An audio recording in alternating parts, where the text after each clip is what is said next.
Welcome, welcome everybody. Thank you for joining us on tonight. I am your host, Kayla Williams, also known as K Will Speaks. And tonight we have a special guest, and that is Aaliyah Mara, also known as Sophisticatedly Me. Aaliyah will be joining us on tonight as we really dive into understanding toxic relationships and how growing up as a fatherless daughter impacts your choices when it comes to men. This is really the case here. So while Aaliyah joins, I am just going to give you guys a brief intro, right? The beautiful thing about overcoming fatherlessness is that it's not about building a relationship with your dad right now. It's not about fixing your whole life and your whole family. Right now, the primary goal is to focus on you and who you are and how God has called you to show up in your relationships. One of the keys to here we go. Bam. The keys to Aaliyah is joining us right now, and one of the keys to yes. Ooh. Sis, let me tell you, okay, the enemy he be out here in technology roaming and grooving, and I be like, Girl. okay, don't try me, not today. Oh, I'm so happy to have you. I'm here. Yes, y'all. So if you are here because you know me, thank you for showing up. Thank you for continuing to support this mission and this calling that God has on my life and also on Aaliyah's life. So thank you for, if you know Aaliyah, like you rock with her heavy, thank you for coming, Aaliyah's people, right? Because Aaliyah is more than just a friend. She's more than just a sister. She is an accomplished woman of God who is intelligent, who is strong, and who is beautiful. And I am just so uber excited right now, to dive into this discussion. How you feeling today, Aaliyah? How you feeling? I am like really excited. This is definitely one of the topics that I really enjoy talking about. I think that relationships are really important because if you really think about it, like that's sort of like the foundation of everything that we do, whether it's professional relationships or family or romantic, whatever it is, friendships, like us being able to conduct ourselves in a great way just with people, like that really does impact our lives like in great ways. So this, I definitely enjoy working with families who struggled in these areas, whether it's just regular communication or if it was more serious, such as like domestic violence and things like that. So I'm really excited to be able to share just a little tiny bit of what I know. I don't know a lot, but I'm Cause here to she, share cause it. y'all, she being humble and she being modest. Okay, let me tell you about Aaliyah. All right, so I say this all the time about all my friends because you gotta live under a rock if you don't know them. Period. Point and blank. Okay, so Aaliyah Mara is has a degree, right? A bachelor's degree in psychology. Not only that, but your girl is in her last semester in her master's program for family therapy, marriage and family therapy, like December 2020, right? Yes. I'm out. Your girl, she gonna be out, she gonna be done. She gonna add a master's to her name, bam, whatever them letters look like.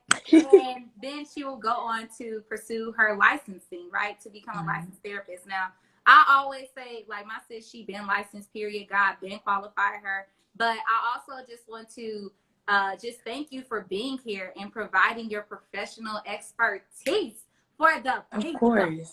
Okay? Of course. Because we need it. Okay? So Aaliyah also is a Christian blogger. If you've never been to her site, it is sophisticatedlyme.com. Aaliyah, I'm going to let you tell a little bit about your blog. Go ahead. Yes! Show them the merch. I'm gonna let you tell the people a little bit about your blog and what your why is, like for your blog and just for the things that you do. And then we're gonna jump right on in tonight. Sounds good. So, like Kayla mentioned, my blog's name is Sophisticatedly Me. And so the purpose of my blog is really just to encourage, motivate, and inspire people to live out their lives authentically the way that God has created them to. And so what that looks like specifically for me is, as she said, I am pursuing being a therapist. And so mental health is definitely something that I'm an advocate for. Um, like I said, whether that's just healthy relationships or whether it's more serious and focusing on specific mental health illnesses such as depression or bipolar disorder, schizophrenia, whatever the case is. I'm really an advocate for that, especially within the Black community, because for so long, we've just really been taught to survive and without really like thriving. And so a lot of that I feel like causes us to not feel comfortable to talk about what we're dealing with, because what happens in this house stays in this house. I know I grew up with that, mindset. And while that can be beneficial in some regards, sometimes you really just need help. And it's Right. okay. The same way we get, annual physicals, checkups for our physical body, we need to do the same thing for our mental. And so I talk about different things that I've struggled with, but also just educating people on how to have healthy relationships. Some of the things that I've learned in my personal life, but also professionally. And then I also, because I am a Christian, I'm really big on advocating and helping people to really thrive in this Christian walk, because it's not easy. It's definitely like God does call us to live an abundant life, but that does not mean that it's not difficult at times. So Yeah. whether it's a little word of encouragement or it's a scripture that can help somebody get through, whatever the case is. And then lastly, I really have a passion for cooking. And so that is something that I use as self-care. And so as in therapy, or we call it like a coping mechanism, which is just a healthy way of being able to manage your emotions, deal with things, and just take care of yourself. And so those are kind of like my little outlets that I've combined into Sophisticatedly Me. And so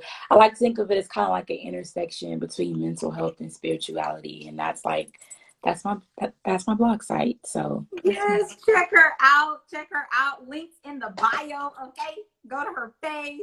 Check her out.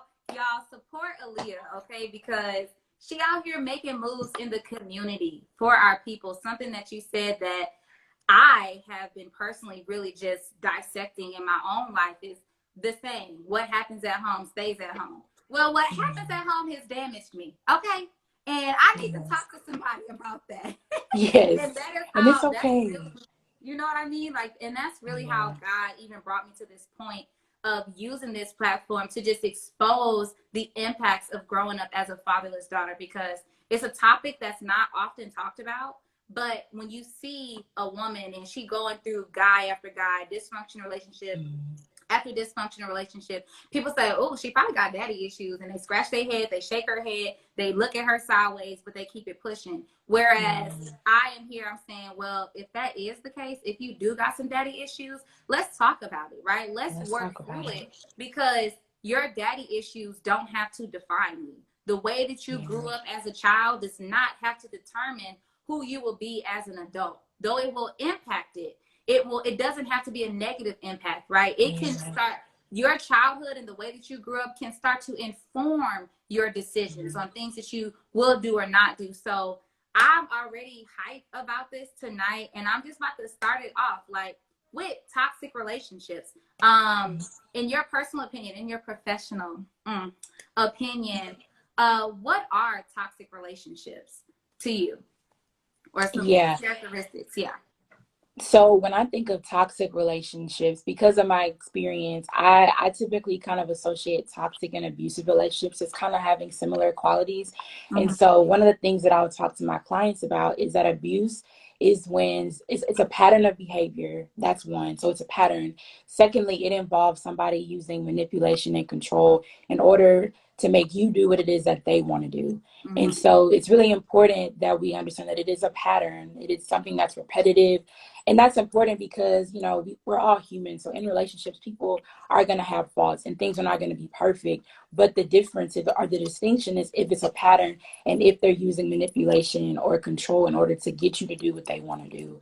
And so toxicity, when I think about that, I think it's very selfish and it's Mhm. very self-seeking. And it's when a person is doing things in order for you to do their agenda, for you to do what they want to do, whether it's, Mhm. you know, dress a specific kind of way, or whether it's, um, make them a meal at crazy hours of the night, or whether it's physically, they're violating your boundaries. It also has to Mhm. do a lot with violation of boundaries, and really, like I said, just to get the other person to do what it is that they want to do. And it's likely stems from insecurity, which is a big Mhm. thing that sometimes people don't really think about. But people are projecting their fears or insecurities onto the other person because really something is broken within them. And so Mhm. it's really true that the saying goes, broken people or hurt people. Yeah. And so, like I said, when I think about toxic relationships or abuse, it really has to do with manipulation, control, and a pattern of behavior. Yeah, yeah, that's so good because I like the fact that you focus on the pattern of behavior because a lot of times when people think toxic relationships, they automatically go to physical abuse, right? And we're not Yeah, discounting that at all. My personal experience with toxic relationships and even some people that are on here, they're completely different. But in a sense, we've all kind of gone through our own battles in relationships. yeah, So we're able to empathize. And I really want everybody on here to know, like, yes, we about to come correct and try to give you some tips to help you identify if maybe you're currently in a toxic situation, or even how to detach yourself. But it's not to make you feel less than, it's not to make you feel any yeah, shame, because we both have been in our own little situationships that wasn't pleasing to the good Lord God Almighty. And so with that amen. being said, like, I think it's important for us to stress today, right? It's not just physical abuse. There's verbal abuse, there's Yeah, emotional abuse, right? And so when you talk about those patterns of behaviors, I think that's so important, especially when, if y'all have looked in the news, right?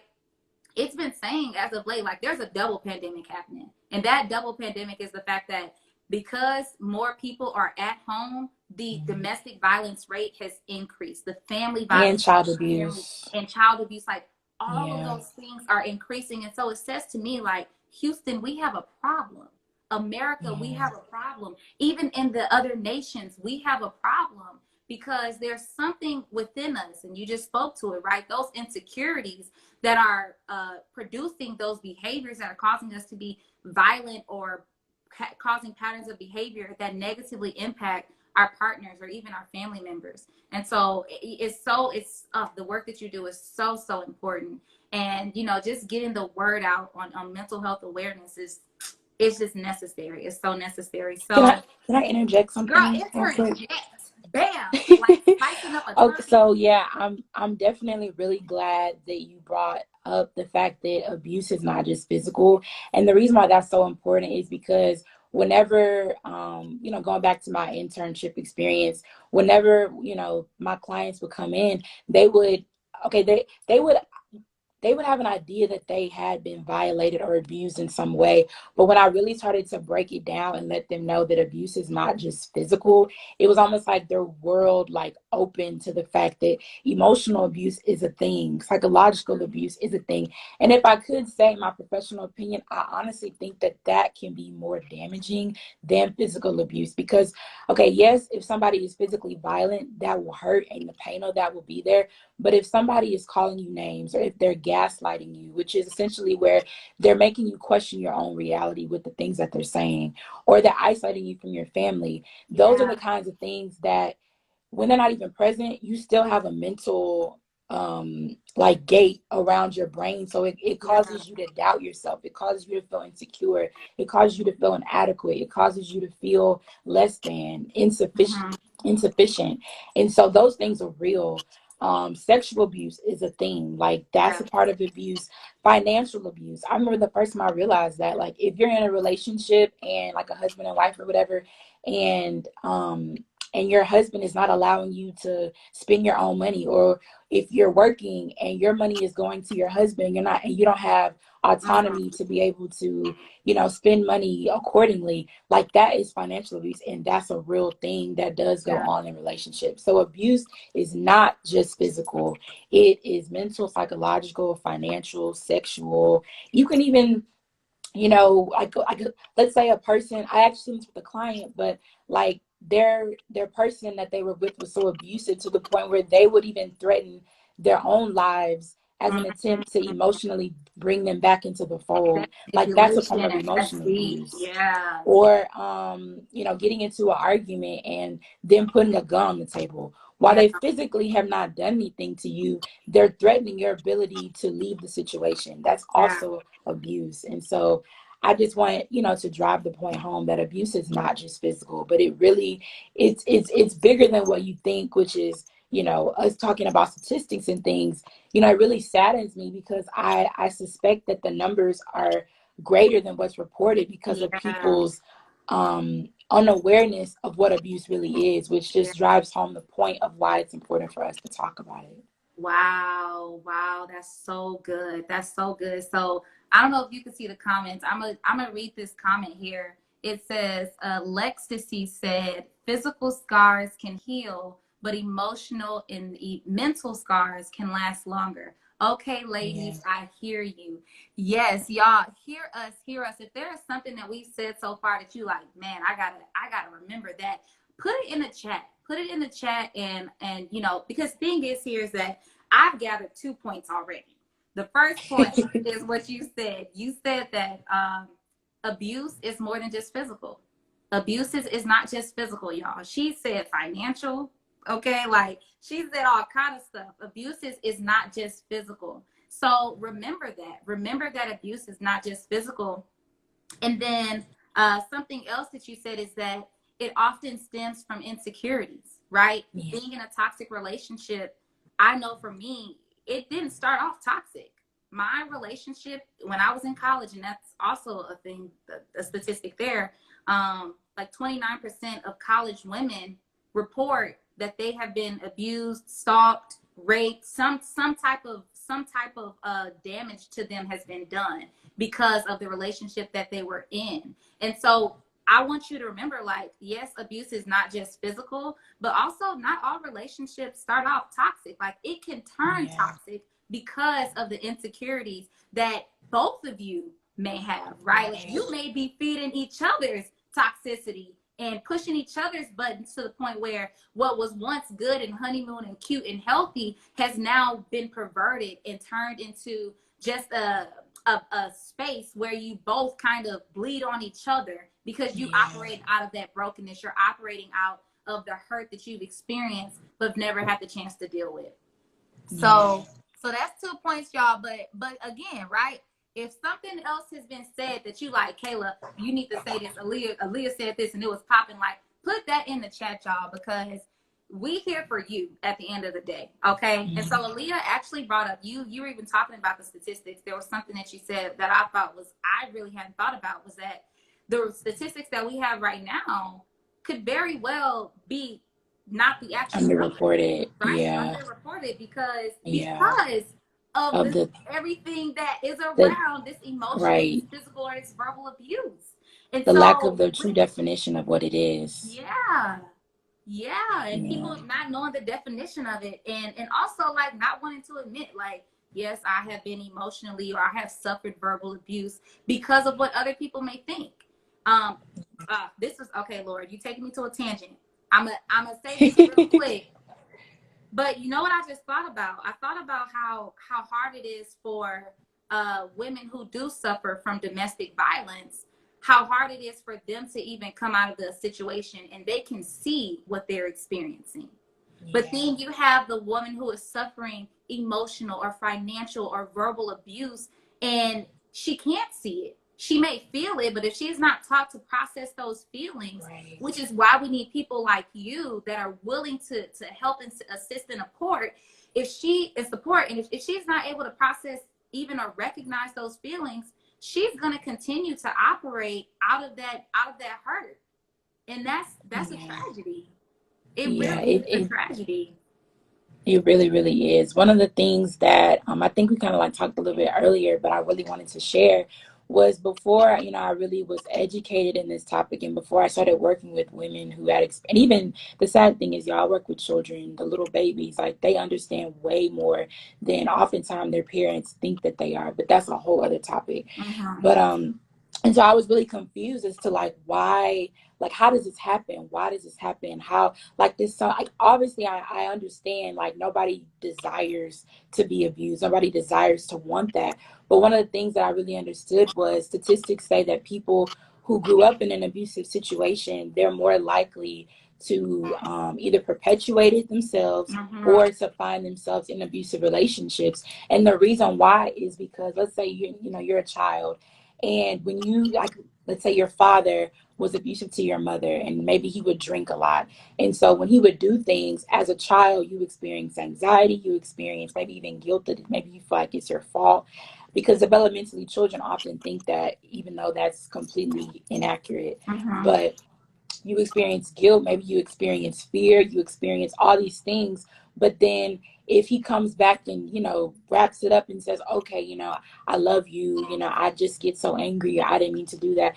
It's like, if that's what you see, then that's your definition of normal. And so then you begin to equate love as being all of these negative emotions. And so although you feel what it feels like to feel, anxiety, guilt,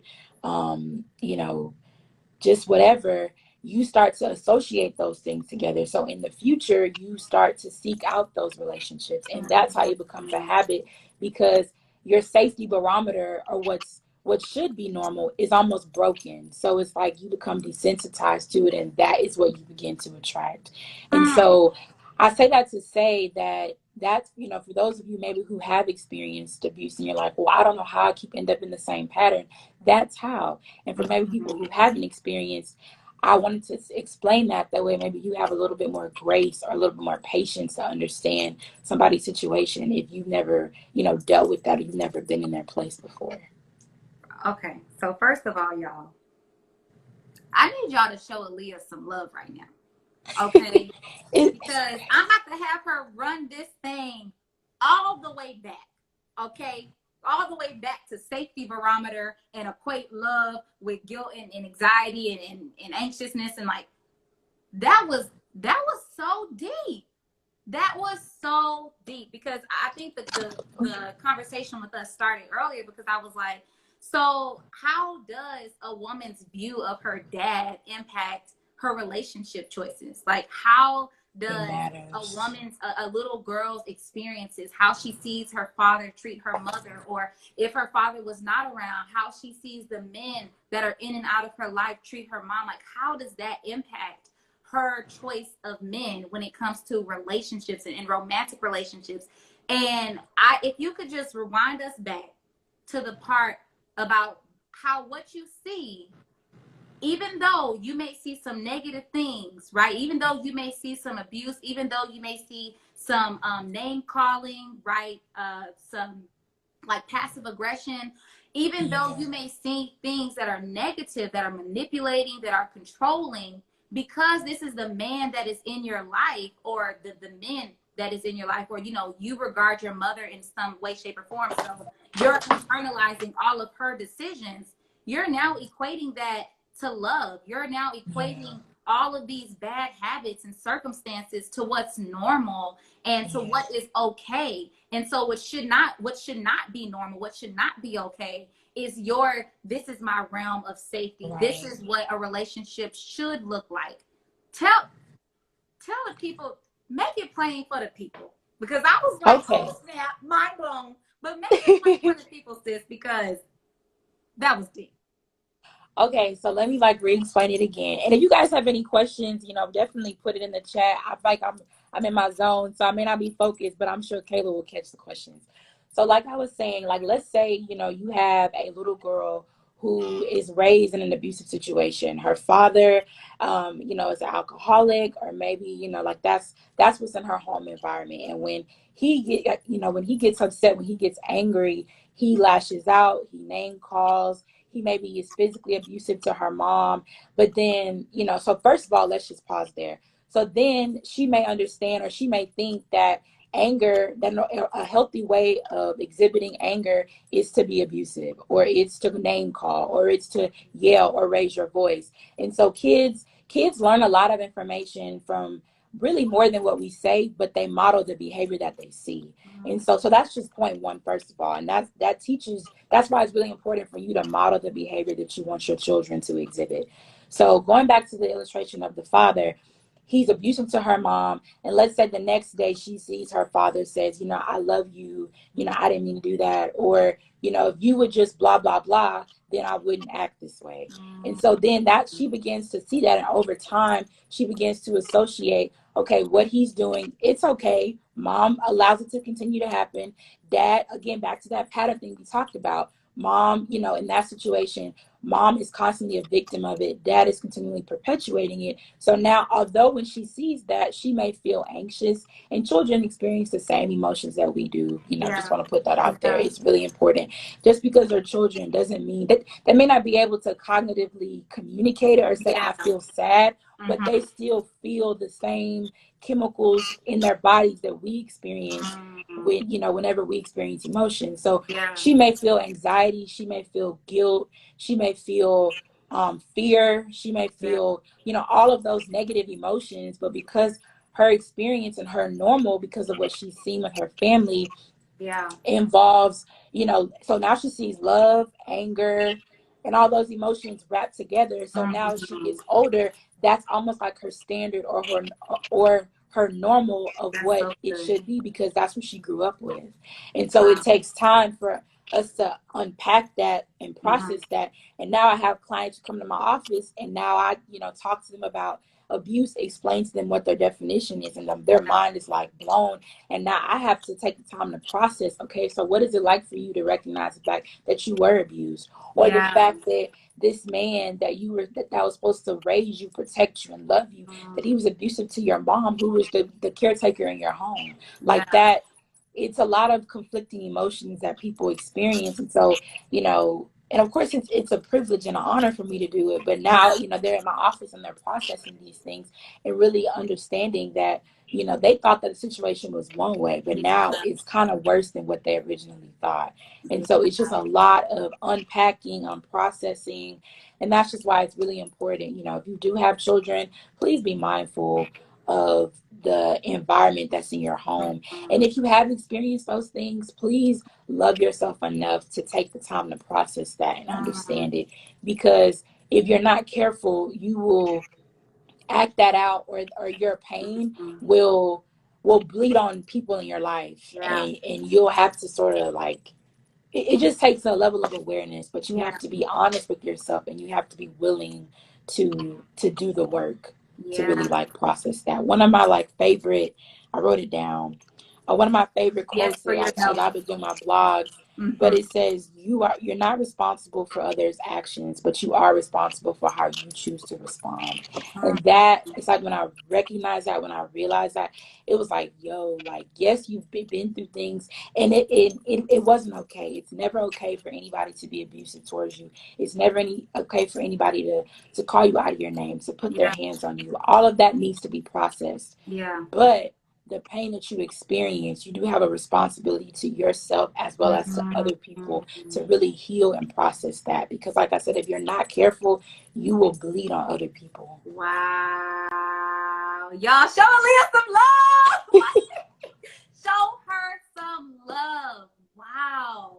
Oh my gosh. So much was in that. So much was in that. And just even as you were talking, God is like, this is why I have y'all here. This is why we are doing this. The struggles that you have faced, and even for everybody that's here right now, I need you to understand this, if nothing else. You are not here witnessing this moment, experiencing this just receiving of knowledge and understanding and information by happenstance. Like, God has put you here at this place, at this time, for a specific reason. Something that Aaliyah and I have in common is that we long to serve. Like, our desire is to serve people just like you, to serve young women like you, so that you can do what Aaliyah said. You can start to model the behavior that you desire for your kids to see, that you desire for your family members to see, that you desire to really perpetuate in your environment, whether you're at work, you're on the street, you're in the car, like who you are as a woman, even if you did grow up fatherless, even if you still have some daddy issues that you're trying to work out, that you're trying to understand, who you are is tied to what you're able to process. It's tied to the pain that you are willing to address. And, you know, but you have to be willing. You have to be willing. You got to be willing to address You it. gotta be willing. It's hard. It is hard, y'all. It's really like I feel like in the past year, like I've really been like just really like processing things, unpacking things, seeing how, you know, my life experiences have made me who I am. And it's hard. It's hard to admit. It's hard to admit the pain that you've experienced, especially if you're used to, you know, putting it away or, you know, not really processing it, not really addressing it. It's hard to open yourself up to be vulnerable, to process that and to be honest. And it's also hard to admit the areas that maybe you've fallen short or maybe you know, I one of the things that I also wrote down is there's a difference between responsibility and blame. And I really wanted to make sure that I really wanted to make sure that when we're talking about abuse, that it's very clear that I am never saying that it's okay for somebody to manipulate you. It's never okay for them to put their hands on you. It's never okay for them to inflict or to violate your boundaries. That is never, ever okay. But in the same regard, if you see yourself in patterns of behavior, if you see yourself in a cycle, like part of my training is that yes, A leads to B, but there's something in that situation that where B leads back to A. And so for sometimes that can look like, okay, well, if you're in an abusive relationship, if a person reaches out to you, you have the choice to not respond. You have the choice to disengage. You have the choice not to, you know, continue along that same path. And it's really important. But that takes honesty for you to recognize the fact that, okay, yes, this person is doing this to me, but what am I doing to engage the situation? What am I doing to, you know, am I still hanging out with this person? Am I still texting them? Am I still giving them my time? Am I still allowing them to play with my heartstrings? You know, like those are things that when it comes to like the cycle of abuse, which we probably don't even have time to get into, but it is a cycle. And, you know, yes, the person inflicting, like I said, violating your boundaries is not okay. But if you are engaging with them, you know, you have like, you control your time, you control your space, you control, you know, all of those things. And so there are things, if you genuinely do, you know, want to get out of a situation, then I would really encourage you. I can give Kayla resources and we can pass that along. Because it is important to talk about the distinction. You have a responsibility to yourself. But again, I really, really want to make sure that nobody is hearing me say that if you're a victim of abuse, that is your fault, because it's not. So even Lexi said it. She said, no victim blaming, not even to yourself. And I know the biggest thing for me when I finally made the decision to detach from the relationship that I was in that did become toxic, the hardest part for me was dealing with the shame. Like it was so hard for me to know how I grew up, right? Yes, I didn't have the father figure in the home that could take me out on the dates and teach me what it looks like to be treated properly by a young man. Even though that was the case, I still got to a point in my adult life where I was like, I'm either going to continue to accept this or I'm gonna have to say goodbye to what I previously understood love to be. Because I don't feel the love, right? Like I don't feel all the good things that I see on the movies, right? I don't feel all the good things that I hear in the love songs. Like I feel like I am being taken advantage of. I feel like I'll never forget the conversation because I was like, so, you know, why were you with me? Like, what really made you want to be with me? And the response was, well, 48% of it was because I thought you was cool and I wanted to get to know you, you know, and I wanted to learn more about you. But 52% really just had to do with the fact that like you was who you were. and I saw your body and I wanted to get with that. Like I wanted to have that.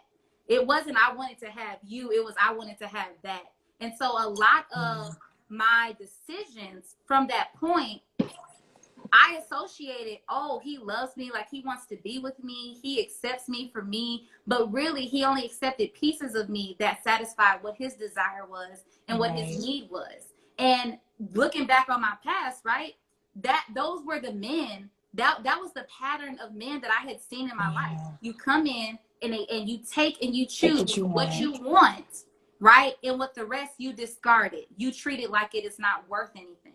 So if nothing else that y'all got from this, I want to say the scripture.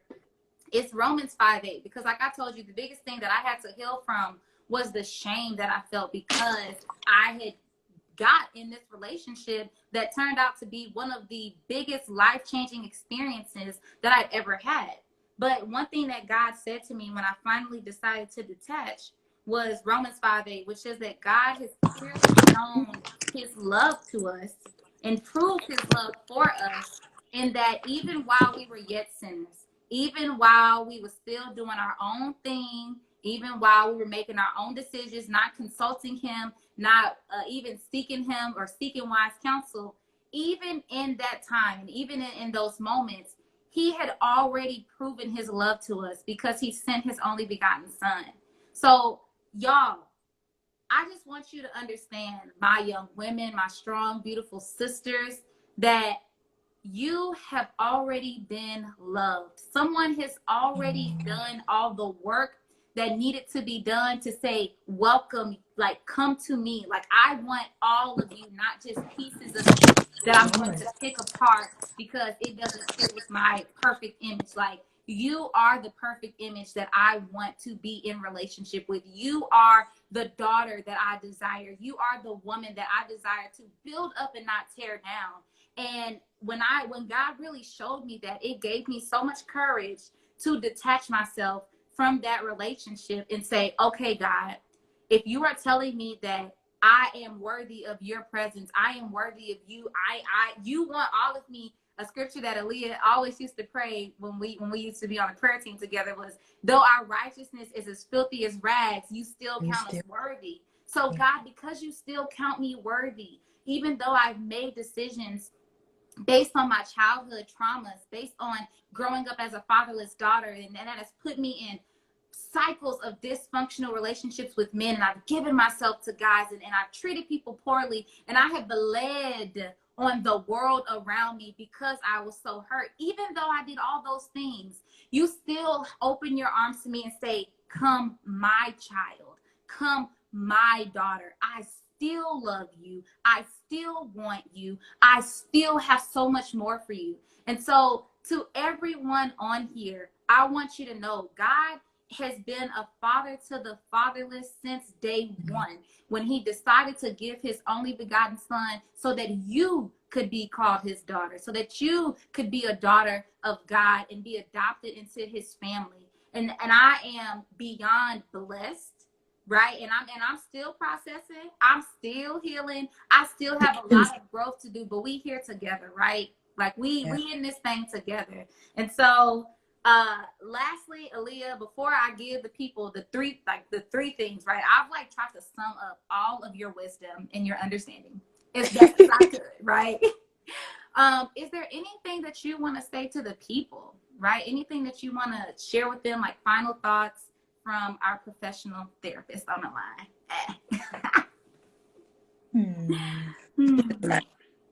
Else that I didn't. Like, what practical tip would you have for somebody who may be in a toxic relationship, or may be considering leaving but don't know how to? Just whatever the Spirit put on your heart. Okay.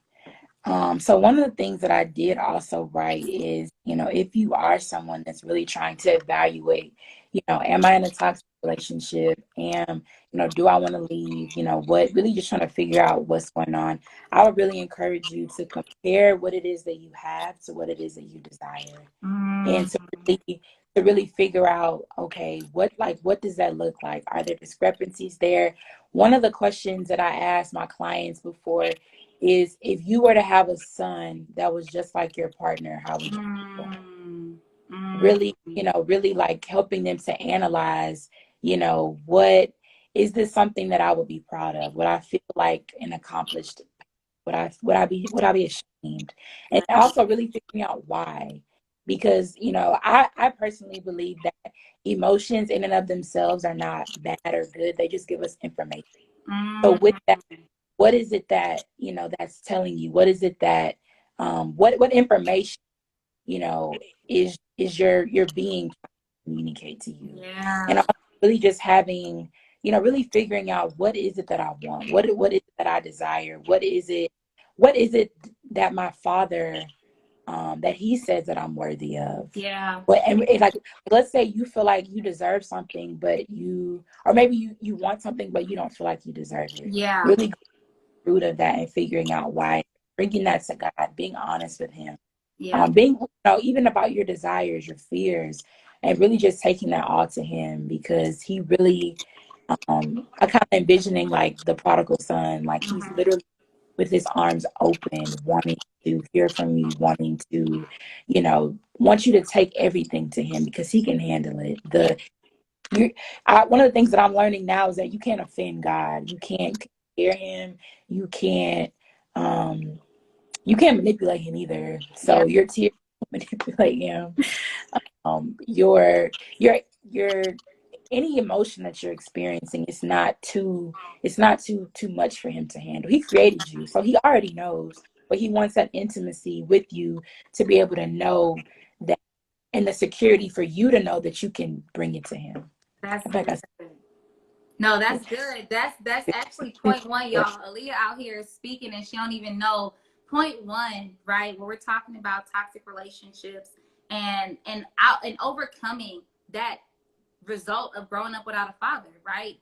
Overcoming those dysfunctional relationships, breaking the cycle, breaking the chain. The primary thing that needs to be done is to evaluate your relationships.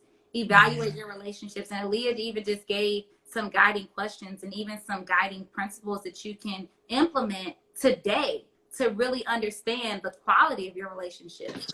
She said, in order to evaluate, a way to evaluate your relationship is to compare what it is that you currently have to what you desire, right?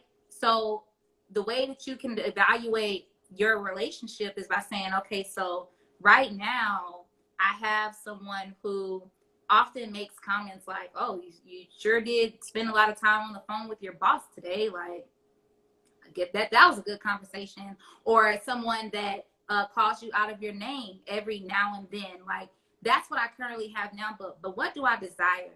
Mm, maybe you even have to ask yourself what you desire. Maybe you need to yeah, even ask God what standard and what things need to be reworked so that you yeah, can understand what you deserve, and that can shift what you you desire. desire, You know what? yeah. I think I'm gonna leave it there. I'm gonna leave it there for the people. I'm gonna leave it there for the people because Aaliyah out here dropping gems, and I'm just like capitalizing, and I don't want to overload y'all. We're gonna have to bring her back, but I would Just say, let me know, girl. yeah, right. Like, so I think that's the biggest one, y'all, is to evaluate your relationship. Start to question the quality of it. What is it Yeah, that you currently have, but what is it that you actually desire? And if you don't know what you actually desire, what you need to do, my daughters and my sisters and my friends, is to go to your father to see what you deserve, to understand what he says about you, so that he can shift your your standards, desires based your on what you standards. actually deserve, right? And so from there, I would just encourage you. And we're gonna have to come back to this because that was only point one with some guiding questions and some tips. But the last 2 points that I have here is to remove the blindfold, right? We've been Yeah, talking, we've been using the word processing a lot throughout our conversation. And I think in order to process, you have to first remove the blindfold, remove the rose colored glasses that says everything is okay. This is normal. This is what I know. This is what I deserve. You have to be able to remove the blindfold. And it was when I removed the blindfold that I had to start addressing the ugly. But truly, it brought me into a new season in my life of freedom and a better understanding of myself and who I am. And lastly, and most importantly, and Aaliyah was a humongous part of this step for me when I was overcoming this particular daddy issues of just continuing to be in dysfunctional relationships. It was seeking support. Like, I had to find support in the people that I knew, even though they may have missed me, even though they may have felt some type of way because I was gone for a while. I knew that they would too accept me back with open arms. And so I want to encourage you. You may be feeling some shame. You may be feeling some hopelessness. You may be feeling like you're lost and you've gone too far away. You've strayed too far away for anybody to come back and to be in your corner. But I want to tell you today that that is not the truth. That is a lie. There is nothing that from you the can enemy. do. That exactly. That is a lie from the enemy. And there's nothing that you can do that will separate you from the love of God. There's absolutely nothing that you can do that can separate you from the love of God. And so the biggest and the final point for me was to seek support. Seek support because especially if you've been in a toxic relationship that has kind of split you from your family, right? That has separated you from your support system, whether it be your friends or whoever. Seek that support, reconcile that bridge, get back in their lives, because the journey ahead, when you make the decision to evaluate your relationship, to remove the blindfold and remove the rose-colored glasses, the biggest thing that will help you through this new season is your support system. Beyond God, right? Because God he's all powerful, he's all knowing. But when it comes to that human to human interaction, you have just let go of the person that all of your energy was being poured into, right? You have just let go of that. So there will be a void. And I encourage y'all today to fill that void with people who love you, who accept you, and who will welcome you back with open arms, just as your Father did in heaven when he said, Kayla, come back to me. Aaliyah, come back to me. Lex, come back to me. Chanel, come back to me. Jael, come back to me. All the people that are on here, when God is like, come back to me, get you some people, get you a support system that says, come back. We've missed you. We love you. It doesn't matter how long you've been gone. It doesn't matter that you were in that relationship with that guy. What matters is that you're here. So that's all we got. Drop the mic. Drop the mic. Drop the mic. Yes. Y'all, again, the last things, and I'm gonna let Aaliyah close this out with whatever she want to say to the people. I know I keep saying that because she got so much to say, and I love to hear her talk. But when it comes to your toxic relationships, right, and overcoming the dysfunctional cycles that you may be in with men, I'm going to keep saying it, okay? I'm going to keep saying it because this may be the first time you hear it. Question the quality of your relationship. So evaluate that relationship. Once you evaluate that and you say, this is what I got, but this is what I need, and this is what I should want, remove that blindfold, right? Remove the rose-colored glasses and say, I accept the fact that I deserve more. And lastly, start seeking support. Seek the support of the people who God has been placed in your life to help you in this season. So I love y'all. I love y'all so, so much. I'm so glad that you are here, and understand that you have always had a Heavenly Father who was with you from day one and who will continue to be with you until the end of time. Aaliyah, anything to encourage anyone who is on here tonight? What does the Lord have for me to say? What do he got for you to say? Okay, so I just heard that you are not alone. And so I really, regardless of what it is, whether you're in the situation, maybe you live with them, maybe, you are struggling to figure out what it is. Maybe, you feel stuck, maybe you feel alone. But I would really encourage you to know that that God wants you to know that you are not alone, that he is always with you. As I was processing through some of the things, one of the scriptures that I've came across, it said that even Even when your mother and father abandon you, I will be with you. Mm. So regardless of the fact that, yes, he does create the family unit for a reason. He does give mothers and fathers specific roles. But even if they drop the ball, even if they were not able to fulfill their role, that God is still with you. And so Mm. that's what I leave the people with today.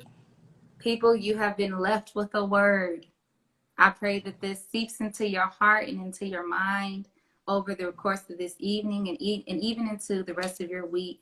God brought you here for a reason, and we are blessed to just be able to share with you and pour into you from our life experiences, from professional experience. And I pray that you will join us again next week for another Dear Daughter series episode. So we love y'all. Thank you for joining. Aaliyah, thank you for being here. Peace out. Bye.